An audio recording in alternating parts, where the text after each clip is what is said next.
What up, ladies and gentlemen? Welcome back to another YouTube video here on Alex Abroad. And today I got a gripe, I got a complaint, I got a bone to pick, and I will share with you the 8.5+ months in the journey, I guess, if you want to call it that I've been here in China and what's been going on. And to be honest with you, I'm grateful. I really am.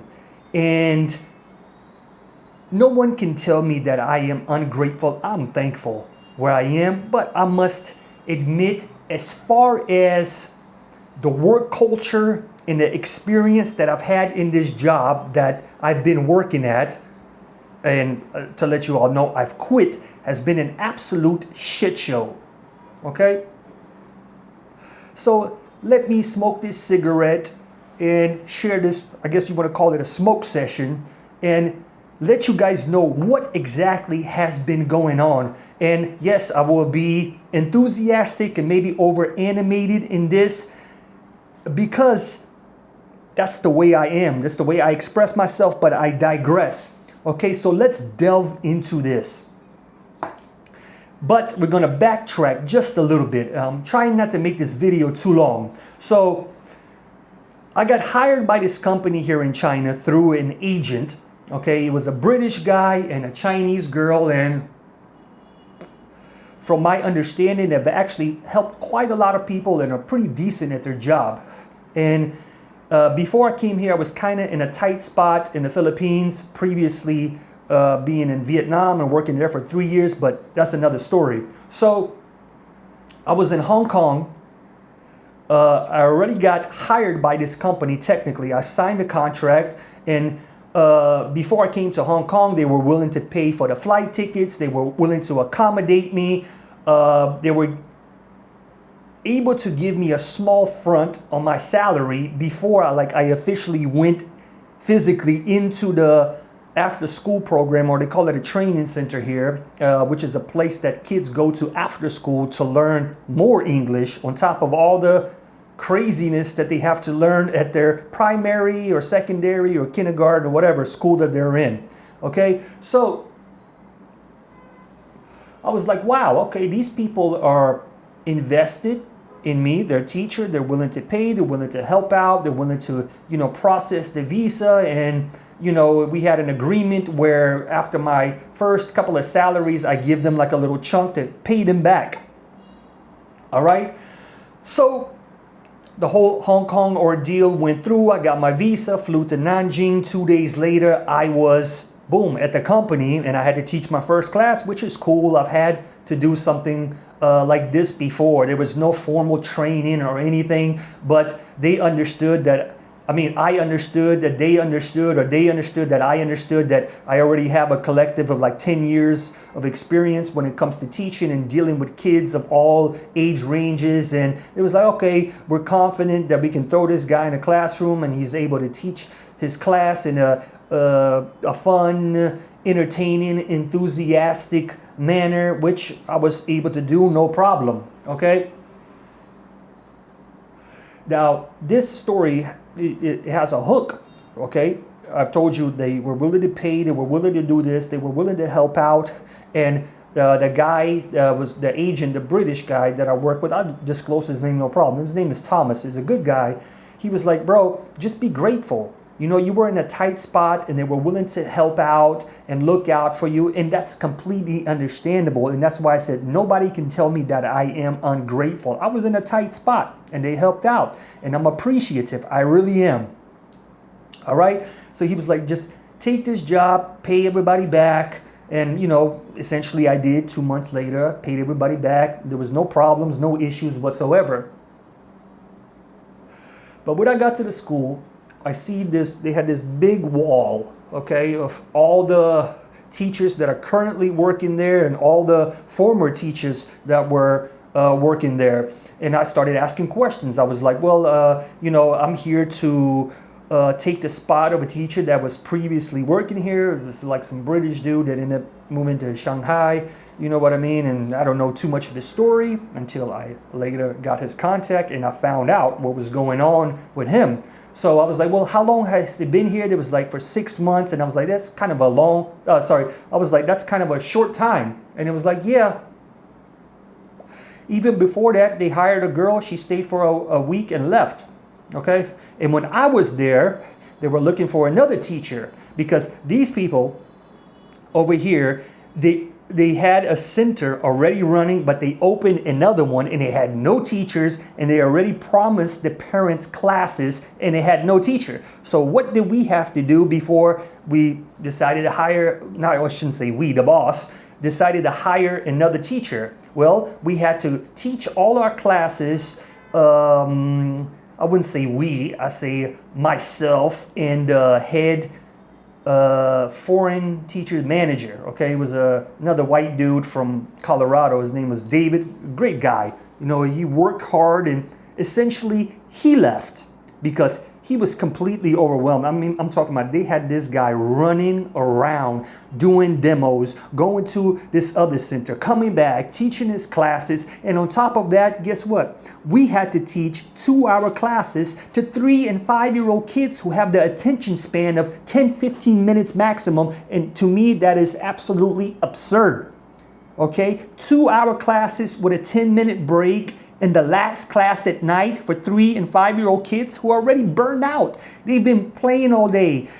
Just the last thing they want to do is come to school, have a class, and sit there for 2 hours. You can only play so many games because we have so much equipment that we can use. So what do? We got to keep recycling the same stuff over and over and over and over and over again until, you know, let's fast forward a little bit, until like the last 2 months that I was there. It was like, hey, you could have told us that if you needed some, you needed some things or toys for games, you could just told us and we would have placed an order for you on Taobao. And I was like, what the hell? Nobody told me this in the beginning. Okay. And to backtrack even a little bit, this is not my first go around in China. I was previously here before for 7 years, and I've never experienced so much disorganization. It is baffling to me what was going on in this place. Okay, so go back in the present time or whatever. So like I said, I started asking questions, and I was like, why do you guys have such a high turnover rate of teachers? And it's because everybody is overwhelmed. So anyway, the foreign manager, okay, David, he quit. So guess what? The other guy that we had here, his name is Austin. He's been there the longest, okay? And he has already a schedule that's full, so he can't like bounce around. So what did they do? They threw everything on me. So now I had to do demos. I had to run from this center to another center, 45 minutes, sitting in traffic, go over there, have a class in the middle of the day, run back to the other center another 45 minutes to an hour and show up like 10 minutes late every time, and then finish my last class, like I said, which is the 2-hour classes with the small children who can't sit still for 15 minutes or falling asleep in a class. And anybody who knows me or have worked with me, they know I'm an energetic, I'm an outgoing teacher, but there's so much things you can only do. You know, and I genuinely care about these kids. So we're going to delve into another problem where essentially everything is a facade. It's the show face. And I'm not bashing China, you know, on the way that their culture is ran and the way that their businesses is ran. It's their way. So I don't really have too much say in this, but I do in a sense because it affects not only myself, but it affects that it affects the people that these bosses employ along with their foreign staff and their Chinese staff and their PR and marketing teams that work at these after school programs. And everybody is overwhelmed and exhausted because of the bureaucracy that goes on in his job, where they push so much unnecessary complexities that don't have to be done at all. And if I was to take this camera right now and go back, let's say 3 months ago or whatever, 2 months ago, I've quit my job. I'm sure you guys read between the lines, but let's go back 2 months. I take this camera into the office. You can see the exhaustion I dare to say, even a depression on the faces of the staff that is there. They're underpaid. Their payment is sometimes late. There's always excuses. They're swamped with so much, like I said, unnecessary work and complexities. You know, I think the finest things in life is to take something complex and simplify it and make it better and make things flow smoothly, not just for the sake of myself, but the people that are working there. You know, and man, it's in China, like I said, it's a different culture, it's a different animal, and it just doesn't work like this over here. Man, I've experienced the same thing in Vietnam. Okay, and to talk a little bit about my boss, his name is Jason. Outside of work, he is a great guy. Okay, a great guy. And I'm just saying this. I don't know what other teachers or what other experience they had with him, but he genuinely helped me out a lot. Okay, but when it comes to this business side in the field of education, to have no background in education and to run this business, it's a major problem. Okay, and none of the people that he's partnered with also have any background in education and what to do with these kids. But he has a collective of teachers, myself, the other two American guys there. We have a combination or a collective of 30 plus years of teaching children, and we try to implement some suggestions, some advice, and it was like, yeah, we're gonna take this, we're gonna make it better, you know, the transition stage is going to happen, and guess what? 8 months later, nothing has changed, and it's got progressively worse, and who is to suffer? Who's to suffer? It's the teachers, it's the staff, it's the kids, and that's the most important thing that I have a gripe and a complaint about is on the external surface, the outer shell, if you want to look at it. Imagine it, I don't know, the metaphor I can use is fool's gold. It looks nice and shiny on the outside. To the parents, that's the product that they sell. But on the inside, it's shit. And the parents are unaware of that because they only make these highlight reels of when something good happens or their child reads or, you know what I mean? And they only show these highlights to the parents. And guess what? The parents are fooled by this fool gold. But not all of them, because some of them come and ask, they be like, hey, my son's been going here for a while. Why can't he speak any English? And I found out this the hard way. I had an older class, if you want to call it that, kids that were in 5th, 6th, 7th grade, right? And some of them have been going to this center for 7 years. And they couldn't construct a proper sentence. And I was like, what the fuck is going on here? And that's what pisses me off. This is supposed to be the generation that's coming up next. And they're fooling everybody. And this pisses me off. It genuinely pisses me off. Just kids come there, waste their time with shitty quality teachers and shitty curriculums. Picture this, okay? We had to use, what was it, Oxford or Cambridge curriculum, right? That they use for native speakers. So essentially what it is like, you know, the kids that go to school in the UK, this is the curriculum that they use. But we had to use it on these kids who are studying ESL. For those of you who don't know what that is, English is a second language. And let me tell you something. When I looked at these books, we had this book, it's called an Unlock series. And I'm not going to get too far into this because this video is going to be 2 hours long. Man, this really frustrates me, right? And it's extremely complex. It's crazy. It simplifies it. It breaks down whatever the content is for whatever this day or whatever, but it makes it even more complex. And when I looked at, I've been doing this for a decade. I looked at it, I was like, what the hell are these people doing? I mean, it is ridiculous. And that's not all the institutions that do this here in China, but I would say majority of them, it's all just surface level bullshit, lies, and photo ops to fool the parents into paying money, which I understand in the business aspect of it. The company has to make money, they got to pay their staff, but essentially they don't care about the kids. And it's, to me, this is ridiculous, man.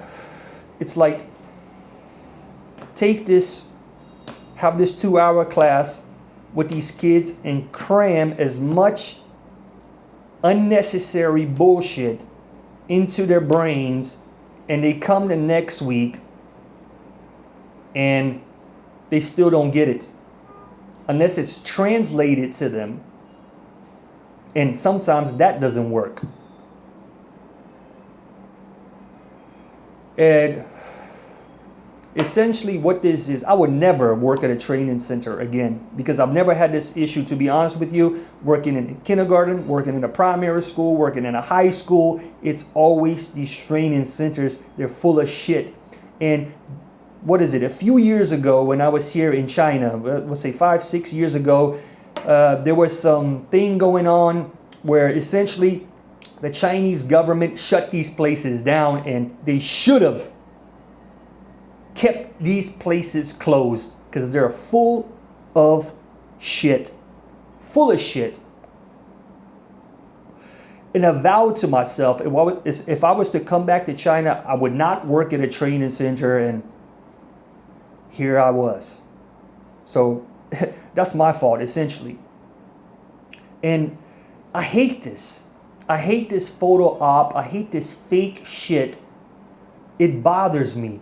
You know what I mean? Because essentially they're manipulating the people who spend their hard-earned money and bring their kids there to learn. And after 7 years, as some of the kids told me they've been going there for, could barely construct a sentence. And when I heard this from some of the kids that were there, I was like, man, this is crazy. So you know what I did? I asked some questions about the teachers.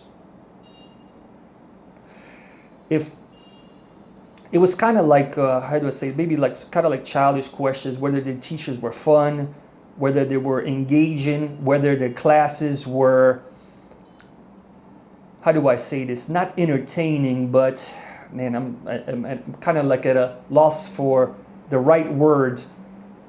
Like, were they engageful, I guess? You know what I mean? And most of them said, no, the classes were boring. The teachers, I wouldn't say, this is me, translating it into, I guess, adult languages, if you want to call it. Essentially, the teachers were trash. Okay? And I don't know what's going on in the stateside. I don't blame anybody for coming and trying to find opportunities or anything like that. But when you bring in people from the States who think China is a gold mine and they can come here as a foreigner and make a lot of money, in a sense, that's true.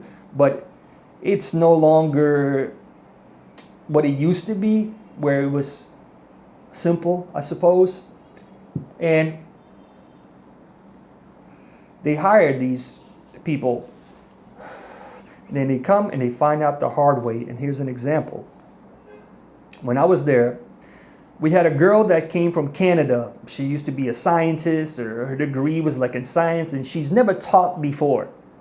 She comes in, and what did they do? They throw everything at her at once. There was no formal training. No formal training, no explanation. Here's the book, take this, go out and teach the class. And essentially this is what happened to me when I first came to China, but I was able to figure it out. But there's not a lot of people like that. We live in some strange times where you got to hold people's hands these days, And this girl was there for a week, then she disappeared and didn't tell anyone anything. She just bounced out, and I finally got in contact with her and found out she and her husband that came over here, you know, bounced out after being here a week and went to South Korea. And I asked her, I was like, man, what happened? She was like, yeah, I've never taught before, and they threw everything at me at once. I didn't know what was going on. And this is what happens at these training center places. Don't let any of these videos fool you on WeChat channels or Douyin where kids are looking like they're having fun. And some of them are, okay? Some of them are, but all that, majority of that is bullshit. You can see the teacher is not enthusiastic. You know, they're doing this as a photo op to show the parents, look, my kids are having fun while they're in there probably half asleep. Man, in that, like I said, that bothers me. I love kids. I don't have any kids, but I love kids. I've been working with them, like I said, for over a decade, and it bothers me. Man, I don't know how to explain it. Maybe I should have thought more about this. But like I said, it bothers me. I hate this fake stuff. I hate this metaphorical fool's gold that they're selling. And like I said, it bothers me. And I tried my best, and no one can tell me I haven't. You know, as far as official paperwork and all this shit, it's bullshit. Okay? It's all just like a filler, you know, to make you look like you're busy. I'm one of those type of people. I've been doing this for so long, and I can say this confidently, not arrogantly. You can give me nothing. I can come in there and have a fun 35, 40-minute class. But when it's 2 hours for 3 and 5-year-olds, eventually you kind of run out of shit to do. You know what I mean? But we had to do it. So what did I do? You got to jump around. You got to have fun. You got to entertain these kids. And I'll be honest with you, that's not what I signed up to do. Okay, cool. We can have a 45-minute to an hour class, but nothing more. Not even that. You know, these kindergartens, that's why I like them, to be honest with you. They have, 30-minute class, 25-minute class even sometimes. And for the rest of the day, you're hanging out with the kids, making sure they're safe. You know, in kindergartens and other institutions, as far as like public or private schools, they have a routine, they have a schedule. But these training centers, that's the stuff that I have a gripe with. These training centers, because they're all full of shit. And like I said, I stand by this. When China shut them down the first time, they should have kept it like that. Because it's all shit, man. It's really shit. And if you genuinely enjoy working in places like this, more power to you. You know, I'm just sharing my experience, my thoughts as to what I've seen throughout the years, what's going on. There were some of those training centers, after school programs that I worked at that were genuinely good. They cared about the kids and they had fun. They had hands-on activities. They take kids out. But the last thing a kid wants to do after going to school, the regular school, from 7 till 5 or 6 or whatever, you know what I mean? The last thing they want to do is go to school again at night, especially when they're this young. And don't get me wrong, some kids, look, like I said, I'm not the best of teachers, but the kids liked coming to my class. I had fun. I try to have fun, you know. And when I left, the parents were pissed, you know. And the kids always ask about me because now, like I said, it's become even more institutionalized and got progressively worse. And like I said, they sell it to the parents like it's all good by taking pictures, by taking videos. And I hate that.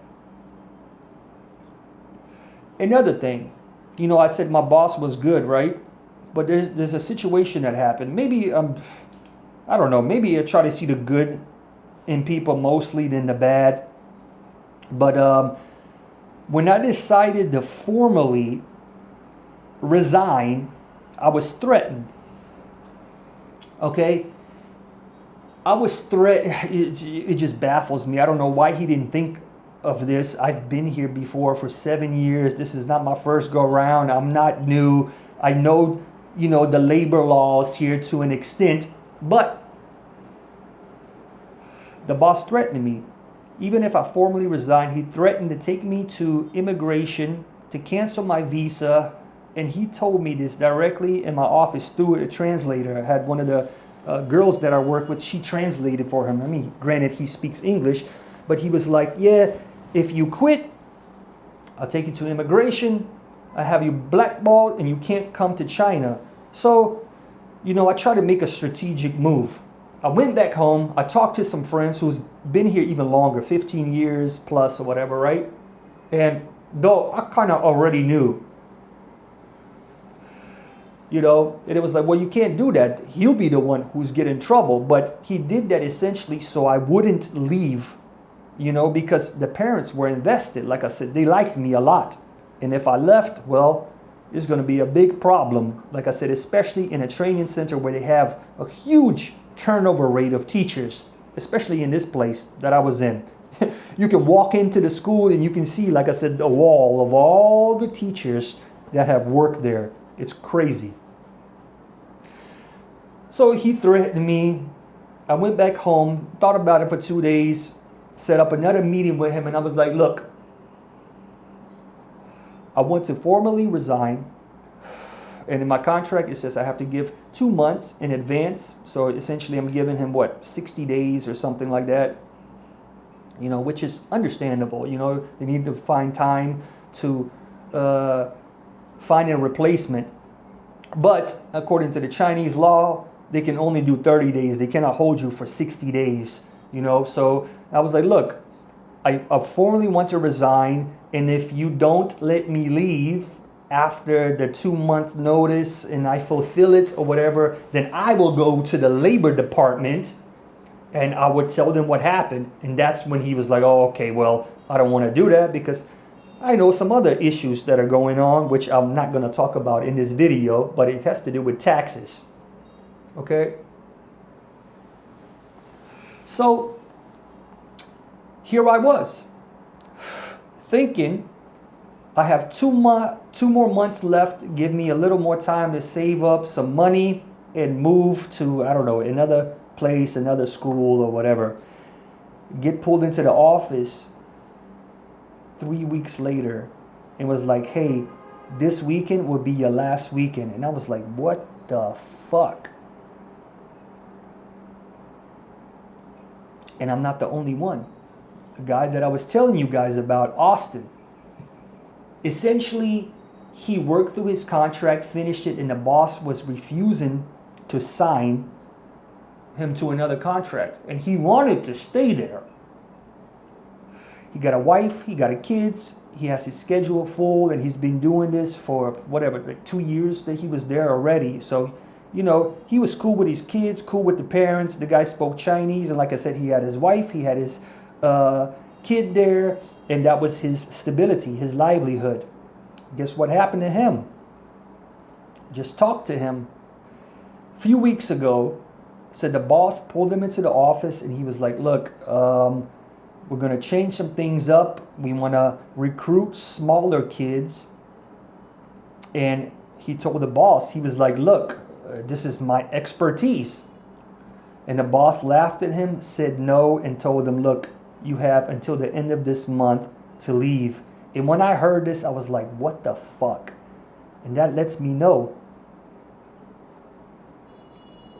the company is losing money.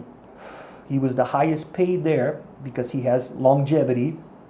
The former foreign manager, he quit because he was overwhelmed and now all the shit was, getting on me. So they found all these other replacements and essentially I left.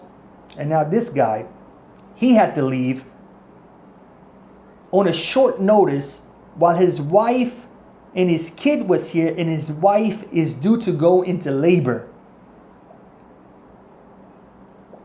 So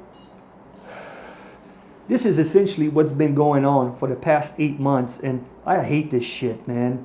I genuinely hate this shit, man. There's like some kind of like ruthlessness that's going on, and like I said, they have no idea what's going on. Their partners have no idea, or I should say his partners have no idea what's going on. Internally is fucked up. And I hate to say this, like I said, because on the outside, when we went outside of work and whatever, you know, he was willing to work with me and showed this nice side. But I'm just keep thinking to myself, is this a facade as well? Man. Anyway, if you guys have any of these experiences, if you went through this, you know, feel free to share it in the comments. I'd like to hear. I'm sure there's going to be some relatability. But yeah, there it is. 30 minutes. I didn't want to, I didn't want to go this long, but I don't know. I felt like I had to get something off my shoulders. And I tell you what, I got hired by this new job, which is a kindergarten. And I'm going to tell you guys right now, if it's full of shit, which I haven't experienced in a kindergarten before, I will leave. I will leave. I'm trying to stick it out in China for maybe one more year. I genuinely like being in China, and having not worked for the last 2 months, you know, I kind of, I don't know, stayed to myself. I don't really go out and anything like that. It's like, there's still things I love about this place. It's huge, it's big, it's diverse. There's many things to do, many things to see, and that's what I really want to do. I want to go out, experience China. I want to go out and experience food. I want to go out and experience culture. I don't want to be tied up to these, I don't know, the best way I can say it is scam over jobs. And yeah, you guys have a good one. Peace.